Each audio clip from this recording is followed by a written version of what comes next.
All right, now we're getting down to some nitty gritty. We have a Lowrance unit here. It's only chirp. My first thought is get rid of it and put my Humminbird Helix 7 on here. My Helix 7 has down imaging, mega down, and chirp, maps, what have you. Well, it just so happens that this unit doesn't use the Ultrex unit here. So I'm gonna connect my unit to this and just leave this here. I think my plan is to get a Helix 9 for this unit, this boat, because I would like to put Mega 360 on here. I have Mega 360 on the big boat. I really do like it. It would be really cool to just be able to have it on all the time. All right, so let's get this unwired here. I'm not sure if I'm gonna leave it positioned the same. I may stack them here. I'm not really sure what I'm gonna do yet. But first thing I know I have to do is get this one disconnected and see if that transducer even works for me for the Helix. So let's start pulling stuff apart and put stuff back together. That's what we do. Some of the wiring that we need in order to connect the Ultrex to a Helix 7. This is universal sonar adapter. This is a 5-plug. This is good for a Helix 7. So this is a 5-plug, and I know that only has 4 probes in it, but this is considered a 5-plug plug. As you go bigger into the units and have the Gen 4 and networking, these do get a little bit bigger. They end up with 5 plugs, but for a non-network, it's usually only 3 plugs, just enough to do what we need to do. And this is the screw that's gonna go into your Ultrex. And then I've got extension line in order to bring it down to the unit, which I really don't need too much of this, but I certainly need more than this. Let's go get our Helix 7 and see where we can mount it and still maybe leave both units on. We'll have to see. Okay, so we have our Helix 7 here. It's got a cover on it, so you really can't see that it's a Helix 7, but trust me, it's a Helix 7.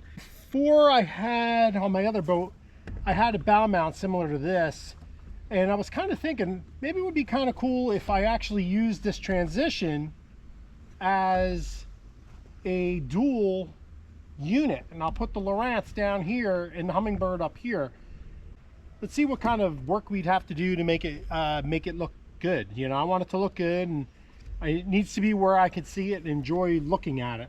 I mean, the center of the boat's always the best, but here I think we might be able to do something with dual graphs here. We'll have to see. We'll have to see. Let's get this first one undone and see how it goes.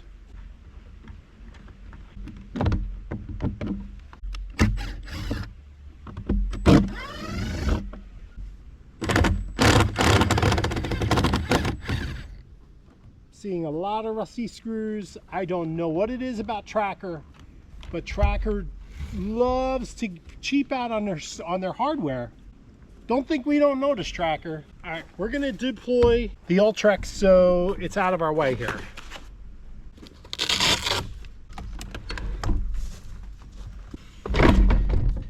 All right, let's continue to get the rest of these screws off of here.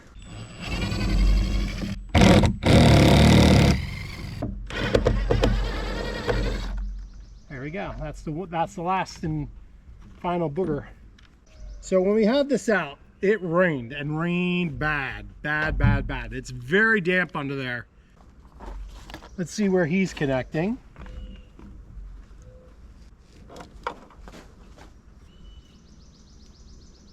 Not my favorite. And the crazy thing is he's got a shrink wrap here and he didn't shrink wrap it. So very strange, but it is what it is. That's how he did it. He's got plugs here. Not exactly how I would do it, but everything's tight. Now this should be running direct from the battery. Oh, look at this. We got lots more wood, guys. Lots more wood. So if you're thinking that your Bass Tracker is built out of aluminum, contraire mon frere, that is wood. That is wood. And the glue is coming undone because of all that rain we had. I was looking here and I was trying to figure out where are all these wires coming from. And this wiring is for the puck. Not normally where I would run the puck. And we may change that. We may put the puck more in the center of the boat. It really shouldn't be on the front of the boat. They say it should be parallel to the boat. So we may actually move that, being we're opened up here. I'm not sure how easy it's going to be to get the wires down there. They probably shouldn't be hooked up here anyway. They should be coming from underneath the console. All right, so there's going to be some of you that are going to be very skeptical on what I'm doing here, but this is basically the proper mounting area for your puck.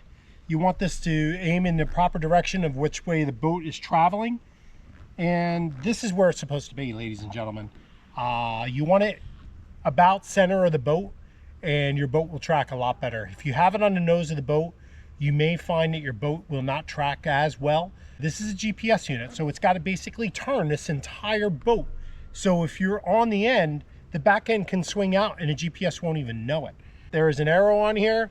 You want that arrow to be aiming forward. It leaves you a little slot that you can leave that wire to come out. So that's right where we're going to put it. We want this to be square with the nose and the stern, and that's where we're going to put this.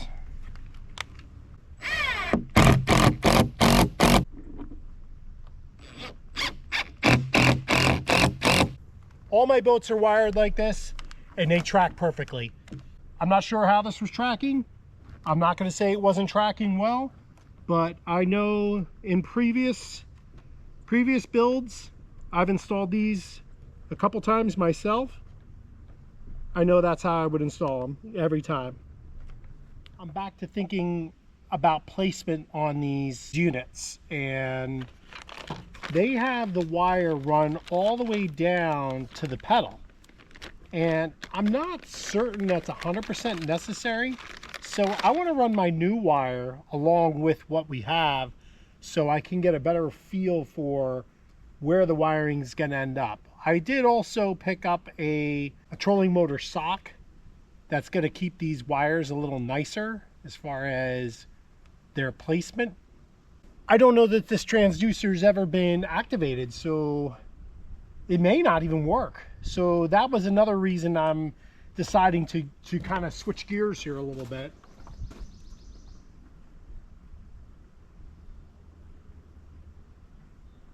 Okay, so Minn Kota has put some tabs in their plugs. I had trouble finding this extension wire. Ended up getting it on Amazon, and I think it's an aftermarket. So it wasn't exactly, it didn't have a tab in there in the spot. So I had to use these little carving tools, and I'll let your imagination go from there, just in case Minn Kota happens to be watching, or Humminbird, excuse me. Just in case Hummingbird's watching. I would have never done that in most circumstances, but I just could not find that piece. A little bit shame on me. I'm not proud of myself, but I did it. Let's get some electricity to this thing and see if this is going to work. If it doesn't, I'm going to have to assume it's the wire that I put in, because the wire is not exactly the right wire. I really think it's important that we put on a fusible link on here to protect that Humminbird. Any kind of electronics, actually, I think is a good idea. All right, so now we just need to find a wire to connect to. They had this connected to the switch here before. I'm going to use this switch once again. Not really sure why, but that's what they had. And I've got a dedicated ground wire here. Okay, so we're all wired up. We're working off a switch there. We are on. Yeah, I'm not really sure what we're gonna have here. It's possible it could be just chirp, I don't know.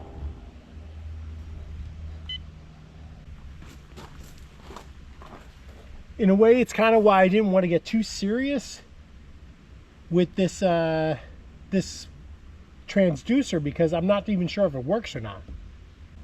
I guess we're just gonna have to get it in the water and see what happens.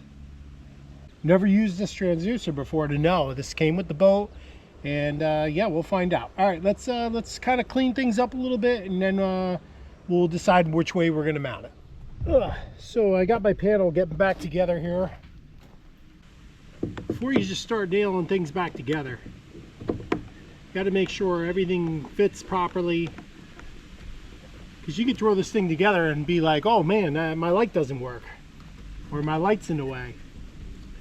So I think I'm going to try to get this as close to the middle as I can. And then the Lowrance, I think right now we're going to mount this like this, and we'll have dual graphs right now. Yeah, we're just putting the final touches here on the Helix and the Lowrance. Not exactly where I like them, but I have a feeling I'll be switching up on fish finders here. I don't think this is going to be permanent, so I just kind of wanted to get them in here. I have to see if that transducer is working, so I can't do that unless I'm on the water. That's the next step there. Ouch. I do have a wrap. I'm going to throw this wrap on there to keep my wiring all kind of together. Selling more equipment off my old boat. I got to meet somebody now, so I'm headed off to do that. So that's going to kind of end this section of the video. I got to get the cover back on. Might get some rain. Yeah, we'll see you in a little bit. Probably tomorrow we're going to get back after this. So here's a little play out music and play back in music. So we still have the rear transducer and fish finder to do, but we're getting after it.